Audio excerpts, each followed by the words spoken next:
সুপ্রিয় দর্শক ও আমার প্রিয় ছাত্রছাত্রীরা, আজকে আমরা আবার অঙ্কের ক্লাসে চলে আসলাম। আজকেও আমরা সরল সুদ কষা করব। 16 অবধি হয়ে গেছে।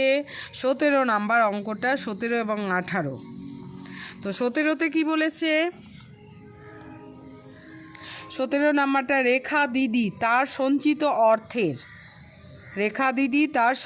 অর্থের একক, দশক, শতক, হাজার, অর্থাৎ 10,000 টাকা দুটি সঞ্চিত অর্থ কত? 10,000 টাকা দুটি আলাদা ব্যাংকে ভাগ করে একই সময় জমা দিলেন। ভাগ করে মানে সমান ভাগে ভাগ করে, কিন্তু সেটা বলেনি। যেমন আগের টাকাটা, আসলাম চাচার অঙ্কটা যেটা আমরা পেয়েছিলাম, এখানে 1 লাখ টাকা ছিল, এখানে 10,000 টাকা আছে। এখানে ব্যাংকে রেখেছিল এবং কিছুটা পোস্ট অফিসে রেখেছিল। এখানে কি করছে? ভাগ করে দুটা ব্যাংকে জমা দিলেন। একটি ব্যাংকের বার্ষিক সরল সুদের হার 6% এবং অন্যটি ব্যাংকের বার্ষিক সরল সুদের হার 7%।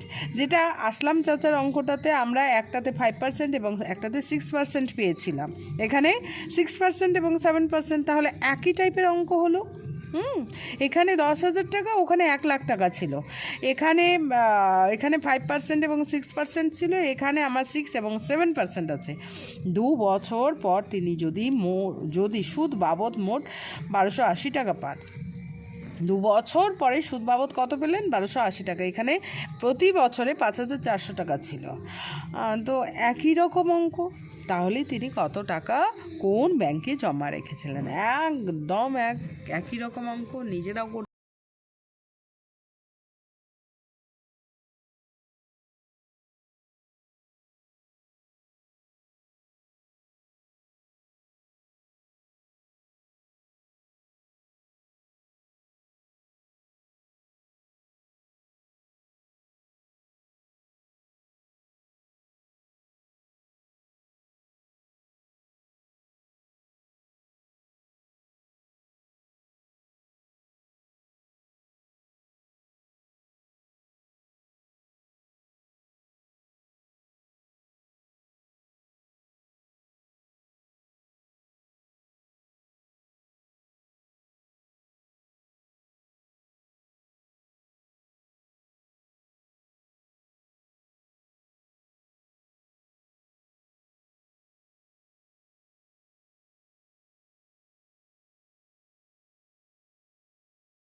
তিনি যদি সুদ বাবদ মোট 1280 টাকা পান, অর্থাৎ I1 প্লাস I2, দুটা ব্যাংকের সুদ, প্রথম ব্যাংকের সুদ যা পেল, দ্বিতীয় ব্যাংকের সুদ যা পেল, সেগুলো যোগ করলে 1280 হবে।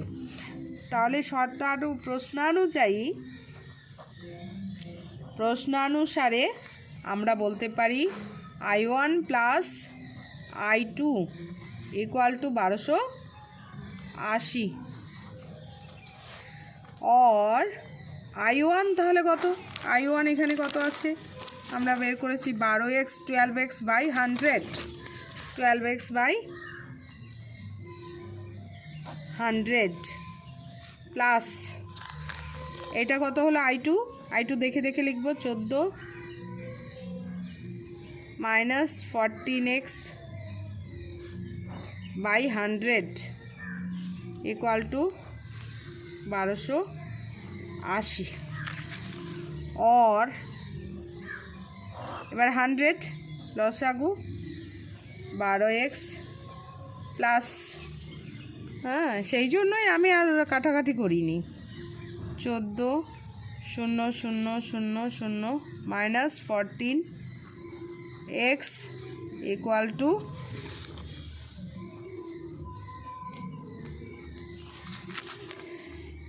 এবার একটা প্লাস একটা মাইনাস আছে, একটা প্লাস একটা মাইনাস আছে x, তাহলে 1400 মাইনাস 2x হবে, বিয়োগ হবে, একটা প্লাস একটা মাইনাস থাকলে বিয়োগ হয়, এবং যে বড় তার চিহ্নটা বসে, 14 থেকে 12 বাদ গেলে 2, এবং 14 যেহেতু বড় তার চিহ্ন বসেছে, এবং এইটা বজ্রগুণন করে দিলাম, এইদিকে চলে আসলো, তাহলে 1 2 8 0 দুটা 0 আর, और 2x যেহেতু x হচ্ছে চলরাশি, সেই জন্য এক্সটাকে এদিকে রাখবো এবং সংখ্যাগুলোকে এদিকে নিয়ে চলে যাব, 12 8 0 0 0 মাইনাস 14, তারপর 4টা 0, 1 2 3 4, এবার কে বড়, মাইনাস 2x ইকুয়াল টু একক দশক শতক হাজার অযুত লক্ষ, একক দশক শতক হাজার অযুত লক্ষ, অর্থাৎ এটা হচ্ছে 1,40,000 আর এটা হচ্ছে 1,28,000, যাই হোক এটা বড়, তাহলে এটা থেকে এটা বিয়োগ দিতে হবে, 300 বিয়োগ দিলে তাই হয়। এইবারে হচ্ছে যদি সমস্যা হয় অবশ্যই রাফে করে নেবে, এই হচ্ছে 14 0 0 0 0 1 2 8 0 0 0, এই 3টা 0 পড়ে গেল, 8 কত হলে 10 2, তারপর 2 1 চলে আসলো, 12,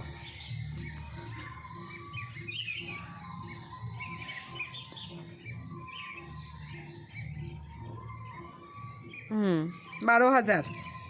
এবার মাইনাস, প্লাস না মাইনাস বসবে, যেহেতু মাইনাসটা বড়, তাহলে এবার দেখতে হবে যে কোনটা বড় ছিল, 1,40,000টা বড় ছিল, সেই জন্য মাইনাস বসবে, যে বড় হবে তার চিহ্ন বসবে, মাইনাসে মাইনাসে কেটে গেল। এবারে x ইকুয়াল টু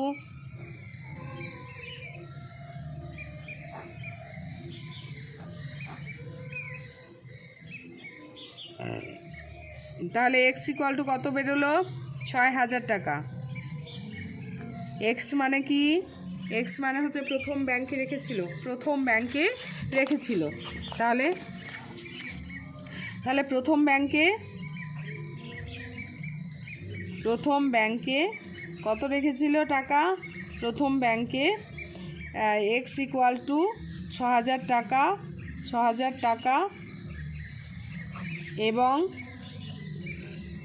দ্বিতীয় ব্যাংকে কত টাকা রেখেছিল, দ্বিতীয় ব্যাংকে x মাইনাস 10,000 মাইনাস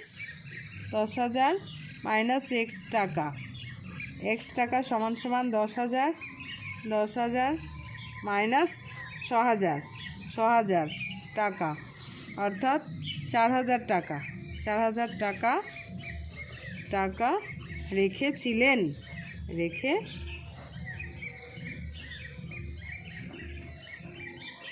এটা ক্যালকুলেশন হলো। এইবার কিন্তু আমাকে উত্তরটা অবশ্যই লিখতে হবে আলাদা করে, আবার উত্তর উত্তর বলে লিখতে হবে। এটা ক্যালকুলেশনের জন্যই কিন্তু আমার দরকার পড়লো। তাহলে তিনি কোন ব্যাংকে কত টাকা জমা দিয়েছিলেন? তিনি বলতে রেখা দিদি, রেখা দিদি প্রথম ব্যাংকে 6,000 টাকা এবং দ্বিতীয় ব্যাংকে 4,000 টাকা জমা দিয়েছিলেন। ওকে, ঠিক আছে, একই টাইপের হয়ে গেল।